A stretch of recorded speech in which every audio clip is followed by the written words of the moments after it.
Yo, isang napakagandang araw naman po sa ating lahat mga kaboses. Welcome back again dito sa ating YouTube channel. Panibagong episode na naman po mga kaboses. No? At tatalakayin po natin. No? Ito pong vlog po ng isa pong sikat mga kaboses na political vlogger din. No, na ayon po sa kanya, ang title po na kanya pong vlog post mga kaboses sa kanya pong Facebook ay the Survival Games.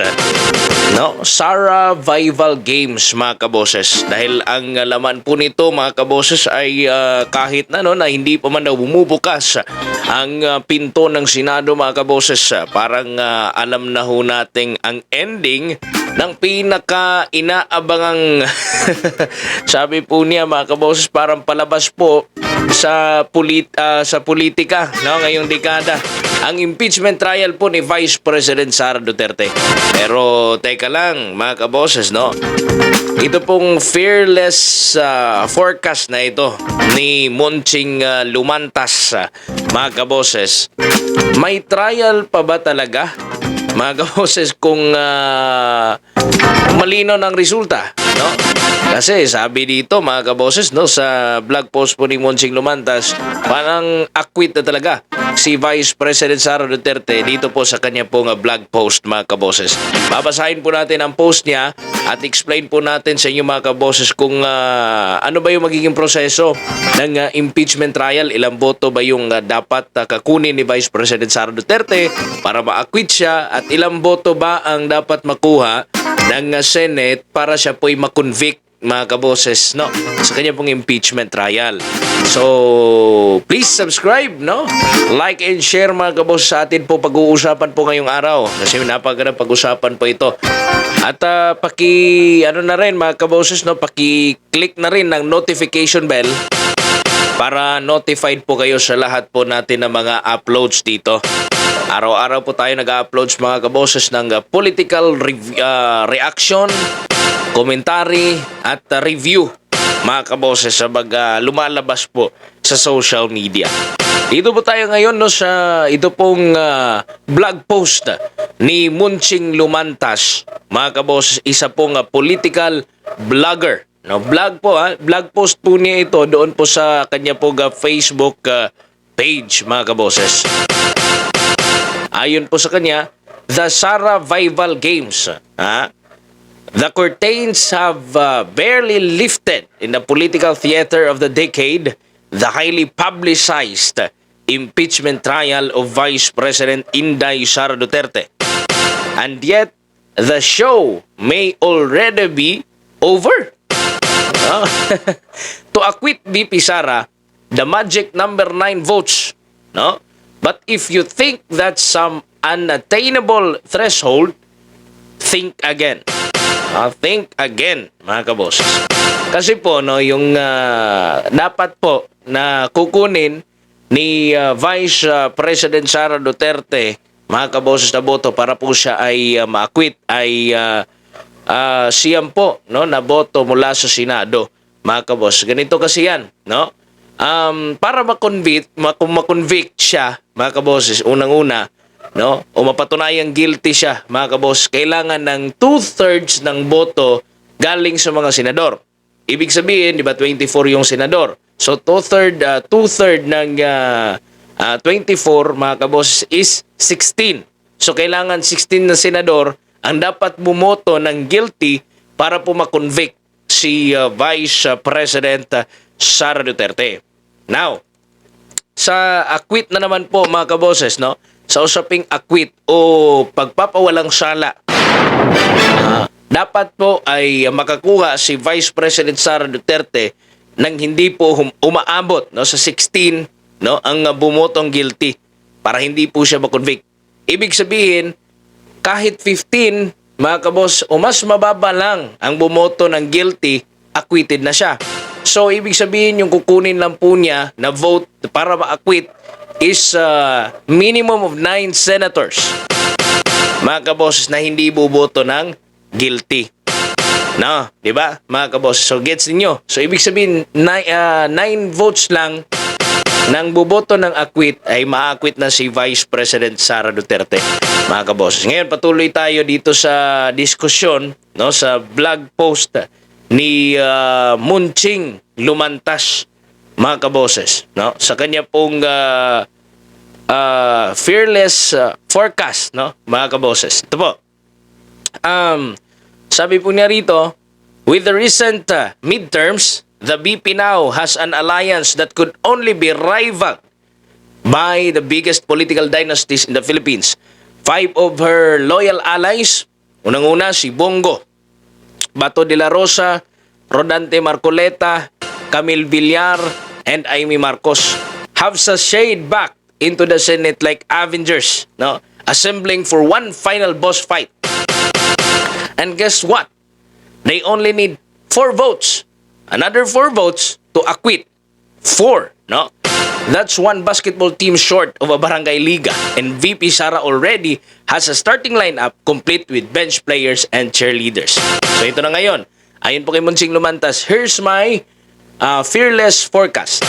Unang-una daw si Robin Padilla. No, ito po yung mga incumbent senators. No, si Robin Padilla, a man whose loyalty is so deep, you'd think he was in the Senate to fight for an action movie role, will likely deliver a Tagalog monologue before casting a dramatic acquittal vote. So, kanya pong isinilarawan, no, yung karakter ni Robin Padilla. Kasi alam naman po natin itong si Robin o si Binoy, mga kaboses, ay napaka-loyal dito sa mga sa ating former President Duterte. No? At alam natin, nabuboto siya ng acquittal kay Vice President Sara Duterte. Pangalawa is na incumbent senator, si Alan Peter Cayetano. He's been fighting in the political arena longer than most have been alive. So why not throw in a little loyalty to Sara as a side hustle? Correct. No? Pwede rin yan, no? Depende rin si Alan Peter Cayetano, yung kanyang isa sa kanyang forecast, mga kaboses. Kasi si Alan Peter Cayetano, maka-Duterte talaga to di ba? Naging partner ito ni former President Duterte noon sa tumatakbo pa ito na presidente, di ba? Vice President siya ni Mayor Duterte noon, mga kaboses. So, possible, no? At ang pangatlo, si Jinggoy Estrada. What is loyalty if not paying it forward? He might be one impeachment vote away from auditioning for a telenovela. Alright? Pwede rin kasi alam natin yung pinagdaanan. Alam po natin yung background ni Jinggoy at ng Duterte family, mga kaboses. Mark Villar. If Camille's in, so is Mark. The Villar block stands firm together. Forever, family first. His last name practically screams, I can make a bridge over this mess. Alright? Bago lang po nag-post po si yung tatay po nila, no, si Manny Villar. Mga kabos, nagbigay po ng mensahe para sa mga Duterte at pasalamat na na-endorso nila si Camille Villar, no? At pinakita po mismo ni Manny Villar, mga kaboses, at sinabi niya mismo, no, kung gaano sila kalapit ni former President Duterte, lalo na nung kongresista pa lang sila, mga kaboses. Yung congressman pa po si Mayor Duterte, si former President Duterte, sa Davao City, mga kabos, ay matalik na sila magkaibigan ni Manny Villar.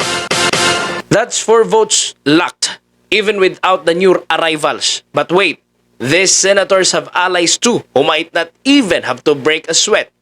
Senators like J.V. Ejercito, Pia Cayetano, Mig Zubiri, and Joel Villanueva could very well join the Sara Duterte Appreciation Society, casting their votes in favor of her acquittal. We are now at lucky 13. No? 13 potential votes for acquittal. That's not just a safety net, that's a trampoline. The impeachment of VP Sara has gone from a constitutional process to a glorified roll call of loyalty oaths. What started as a crusade for accountability has morphed into a counting game. 1, 2, 3, acquitted. Ayon pa niya dito, to those hoping for a drama-filled Senate trial, sorry, but the episode ends here. The impeachment trial isn't doomed to fail, it's already dead. Tapos na raw ang boxing, wala pa nag-umpisa, knockout na. So ayun, mga kaboses, no, yung fearless forecast ni Munching Lumantas, mga kaboses. So meron pong 13 senators. So wala na talaga. Kung ang dapat kunin lang ni Vice President Sara Duterte for acquittal ay yung ano lang, mga kaboses, no? Yung 9 lang na senators para po siya ay ma-acquit. Wala na, finish na talaga. No, kung itong fearless forecast, kung magiging totoo man ito, ang fearless forecast ni Munching Lumantas, mga kaboses, so nag-aaksaya lang sila ng oras dyan sa Senado. Kahit pa po sabihin nila, mga kaboses, na magbabase sila sa ebidensya, alam naman natin, no, na ang impeachment ngayon is talagang may politika talaga yan. Number game talaga yan, mga kaboses, no? Kasi kung hindi, pwede sana matagal pa yung trial doon na isinigawa sa House of Representatives. Pero kasi linyada lahat di ba? Linyada, kalyado lahat ng administrasyon noon, mga kaboses, kaya automatic. At syempre, ayon kay Toby Tiangco, yun pong campaign manager po ng alyansa, siya po mismo nagsabi na pressured yung mga kongresista. Kasi kapag hindi ka pumirma, wala kang budget. Di ba? So, ibig sabihin, dito sa Senado, magkaiba na ito House of Representatives, magkaiba po ang karakter ng Senado. Lalo na ngayon, sa 20th Congress, mga kaboses, na mukhang talagang marami po yung alyansa ng mga Duterte na nakapasok doon, mga kaboses. So, well, nakaka-excite, no, yung paparating na impeachment trial at mukhang talagang nakikita na natin yung liwanag, mga kaboses, at sana maging maganda yung proseso, no? At kung totoo man ito, well, good news ito para sa mga Duterte, mga kaboses. Pero talagang sana maging fair yung magiging impeachment trial po kay Vice President Sara Duterte. Baka nga lahat hindi bumoto, no? Baka nga lahat ay mag-vote for acquittal.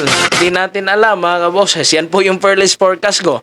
Baka talaga hindi na matuloy. For compliance na lang ang lahat. Kayo po, mga kaboses, ano po yung reaction, opinion, suggestion nyo po regarding po sa atin pong napag-usapan ngayong araw na issue po na ito, mga kaboses, ang fearless forecast po ni Munching Lumantas. Agree po ba kayo doon sa fearless forecast niya? O meron kayong mga hindi para sa inyo, para sa inyo, opinion nyo, mga kaboses? Kasi ito sa akin ay purely opinion lang din ito lahat, no, mga kaboses. At sa inyo, kung ano yung mga opinion nyo, i-comment nyo sa baba, mga kaboses. Paki-subscribe, like, and share lang din po para palagi paging updated sa lahat po natin ng mga uploads dito sa Standpoint Analysis. Maraming salamat, mga kaboses. Ako po yung kasama, Kaboses Wings. God bless po sa inyo lahat and bye-bye!